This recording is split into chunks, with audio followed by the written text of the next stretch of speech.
like to thank all of you because you're here today. The spirit of Thomas Jefferson lives in Josephine County. Thank you. We have Jim Shepke, who has been the Oregon State Librarian since 1991, has shepherded our state's public libraries through multiple financial crises, including the one that closed the doors of Josephine County's libraries. He has been generous with his advice and guidance since the inception of this organization. Thank you very much. Out of my car in Salem at 7:30, rushed down here down I-5 because I just want to congratulate all of you for this tremendous, tremendous achievement. Give yourselves all a hand.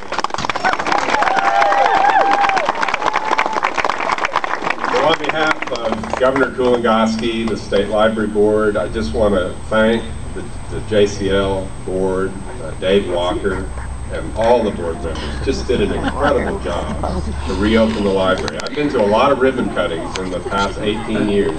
This is probably the most unique ribbon cutting I've ever been to. And in many ways, you know, it's the most special. Because here was a community, their library had closed. And what were you going to do about it?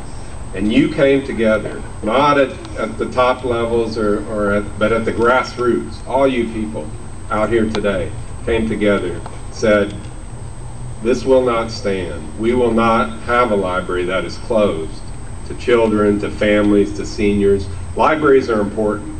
And I just want to say something about Dave's comment about people that think that libraries are dying. The opposite is happening. We set a record for library use in the year that you were closed.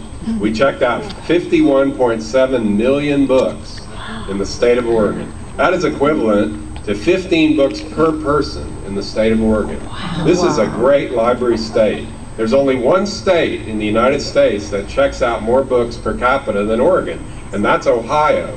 And the reason is they have the best funding of any state. And I tell the Ohio State Librarian, I say, if we had your funding, we'd leave you in the dust. Because Oregonians are readers, they're library users. We've set a record for library use every year for the past 3 decades. Every year we've checked out more things than the year before.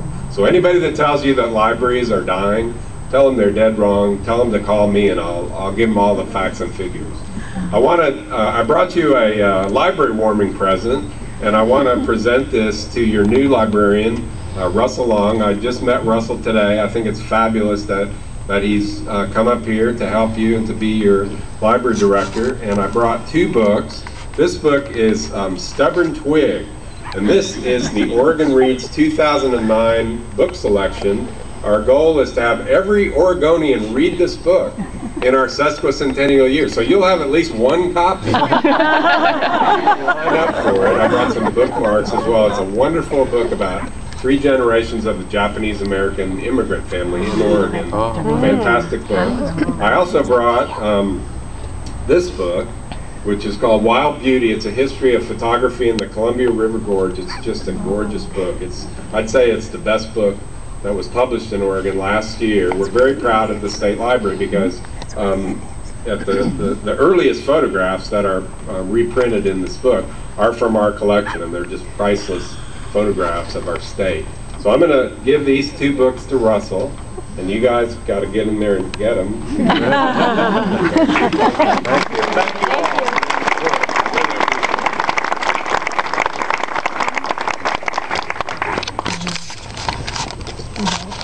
I'd like now to welcome Mike Murphy, the newly elected mayor of Grants Pass. Staunch advocate for public libraries and a vocal supporter of Josephine Community Libraries. Thank you. I've certainly spent times in my life when I almost lived in a library. And in my little political career here, I started as a member of the Board of Trustees for the library here for 5 years. So I've been in this building a number of times. This happy event is tied to our city's history in a way that you might not be familiar with. In 1886, 123 years ago, the year before the city of Grants Pass was incorporated as a city, there were about 600 residents living in this area. They opened the first public volunteer library. within sight of this place. There's a number of mentions of it in the Courier of that day. One line stood out to me, and let me read the one line. There are now 139 volumes of history, travel, and fiction in our library. Access to information, art, and ideas is woven into the very fabric of who we are and the freedoms that we value. Nothing symbolizes that more. In reopening the doors, you have reopened the doors to a world overflowing with information, ideas, sound effects,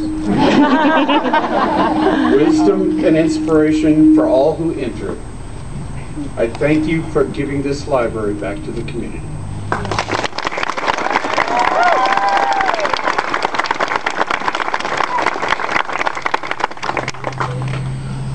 Thank you. We have now actually several of our county commissioners present, and I understand, 2 out of 3 I understand.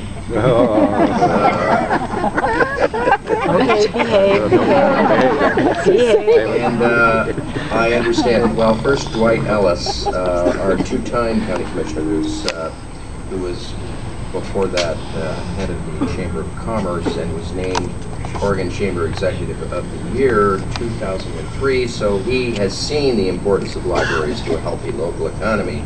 He will be speaking, but I understand before that, Dave Toller, the other present commissioner, will be making a dramatic gesture of some sort. We hope it's money. They haven't worked it over yet. Okay. I guess in this case, do I say, Mr. President? I have something to present to you. This actually isn't what will be cashed at the bank. Dwight has that in his pocket, but this is a large...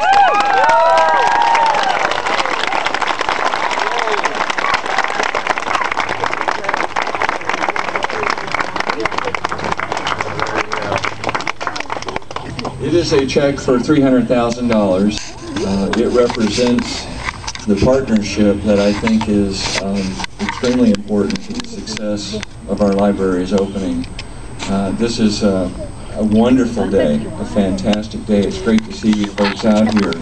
And I think, like every healthy relationship, Josephine County and Josephine Community Libraries really need and thrive on each other. And as long as I'm county commissioner, I plan on making sure that relationship continues to be a very healthy relationship. And again, let's see our libraries